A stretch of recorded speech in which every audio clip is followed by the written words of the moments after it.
So today, July 8th, Microsoft announced they're laying off 7,800 people, almost all of whom are working in some capacity on Windows Phone.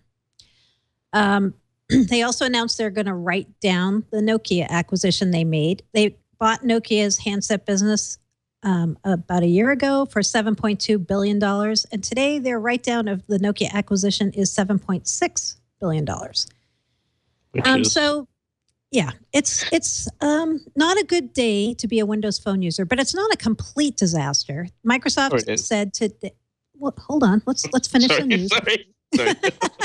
Microsoft did say they're staying in the Windows Phone business and that they're going to still launch flagship Lumia devices later this year.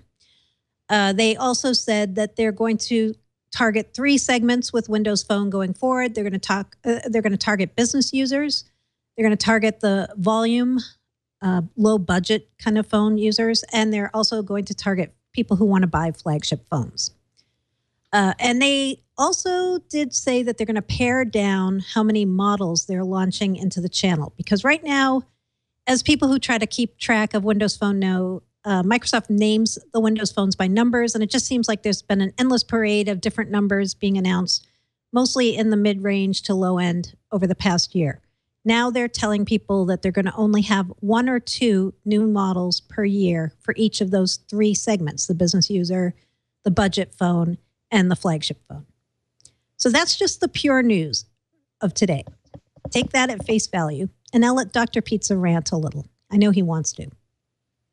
Yeah, I think it's astonishing timing. I think it's... So, as we alluded to before, Windows Phone 8 and Windows 8 are closely related, but it's with Windows 10 that this long-standing Microsoft ambition of having one Windows, what is it? Windows everywhere. It is actually practical. And for the last probably 2 years, maybe longer, Microsoft has been selling its developer community this idea of universal apps, where you'll have a common API across the PC, the tablet, the phone, and then lately the Xbox and even the HoloLens. And you might tailor your app for the user interface, but it'll be the same code with the same APIs, giving developers pretty broad reach. And that was actually going to be delivered this year. It's still not out yet because Windows 10 still ain't done, and Windows 10 Mobile is still a few months away. And even before it's on the market, Microsoft announces, by the way, our investment in Windows Phone is being drastically cut back. Massively reduced. We're going to have fewer phones, fewer people working on phones. And so this whole promise of the universal apps, which was in some ways contingent on having phones as one of the things they can reach, is being undermined. And undermined before anyone can even try the damn thing. Okay, but if you were Satya, what would you have done? Because it obviously wasn't working the way it was, right? I mean, Windows Phone now has 2.7% market share worldwide, even less than 3%, which was kind of our previous low bar. Well, I think they made things difficult for themselves by screwing up their flagship handset. Not having any kind of fallback handset was difficult. There are markets like in parts of Europe where Windows Phone has reached sort of 10-11%, like in Southern Europe. Yeah. And even there it's declining because they don't have the sort of full product mix, because the Lumia 930 is their flagship. It's still a nice phone, but it's pretty old now. It hasn't been replaced. Their replacement was cancelled because McLaren, the replacement. So they haven't had a full range of products. They've little things like Cortana is still in alpha in a lot of those languages. Like in English and Chinese, it's sort of beta quality. In like French, German, Spanish, Italian, I think it exists, but only in alpha quality. So they haven't really tried to strengthen their position in those markets. And I think the whole thing is just astonishing. I think you don't abandon the market now. Like if Windows 10 bombs or if Universal Apps bomb, sure, okay, whatever, write it all off. But to do it now, before the platform comes out, before they can even see if it works, rather than like a few years down the line, I think it's astonishing.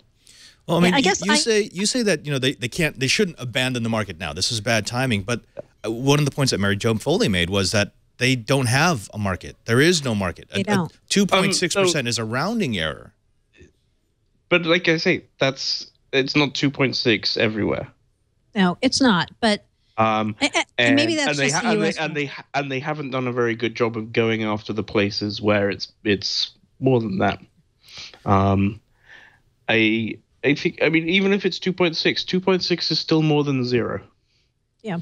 And Universal Apps are contingent on it being more than 0.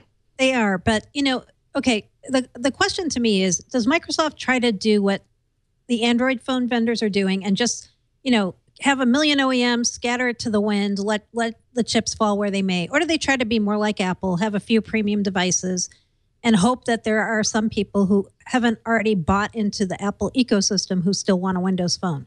They're betting more towards that market, it looks like, with their own phones.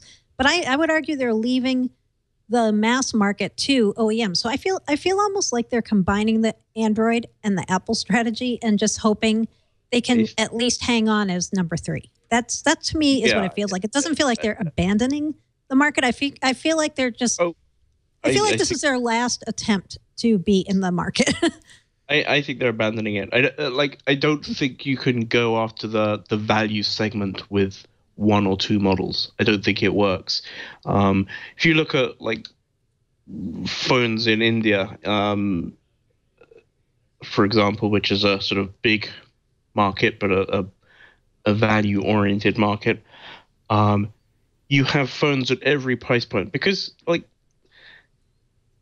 Okay, in the US, if you have a phone at $80 and a phone at $90, it's probably not helping you a great deal.